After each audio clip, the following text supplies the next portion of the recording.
Ladies కి సీట్లు please వెనక వరుసగా. ఇప్పటిదాకా ఇది మహిళా దినోత్సవం కాబట్టి మహిళలు గౌరవిస్తాము. వెనుక సీట్లు అన్ని లేడీస్ కి ఇవ్వాల్సింది కోరుచున్నాము ప్లీజ్. సో దయచేసి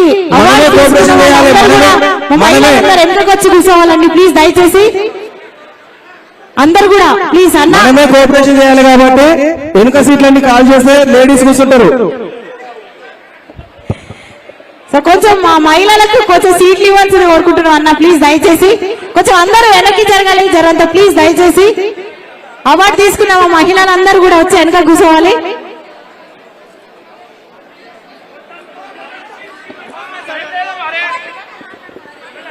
రాహుల్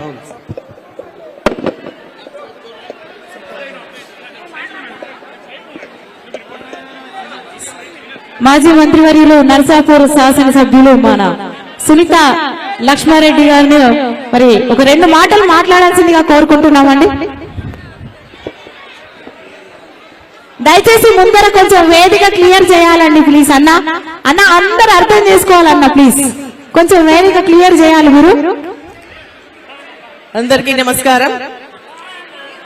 మరి ఈరోజు మహిళా దినోత్సవం పురస్కరించుకొని మరి ఇక్కడ విచ్చేసినటువంటి ముఖ్య అతిథిగా విచ్చేసినటువంటి మన పెద్దలు బీఆర్ఎస్ పార్టీ వర్కింగ్ ప్రెసిడెంట్ అయినటువంటి మాజీ మంత్రులు అయినటువంటి కేటీ రామారావు గారికి, అదేవిధంగా పెద్దలు గౌరవనీయులు మాజీ మంత్రులు అయినటువంటి అక్క సబితా ఇంద్రారెడ్డి గారికి, అదేవిధంగా పెద్దలు గౌరవనీయులు మన కుక్కట్పల్లి శాసనసభ్యులు అయినటువంటి మాధవరం కృష్ణారావు గారికి, అదేవిధంగా ఈ కార్యక్రమానికి సభాధ్యక్షత వహిస్తున్నటువంటి సోదరిమణి మాజీ కార్పొరేటర్ నవతారెడ్డి గారు, అదేవిధంగా సభావేదికమైనటువంటి మన మాజీ కార్పొరేటర్ సింధు ఆదర్శ్ రెడ్డి గారు, అదేవిధంగా మన సాయిబాబా గారు, అదేవిధంగా మన మోహన్ గారు, ఇంకా చాలా మంది పెద్దలున్నారు సభావేదిక పైన, అదేవిధంగా సోదరులు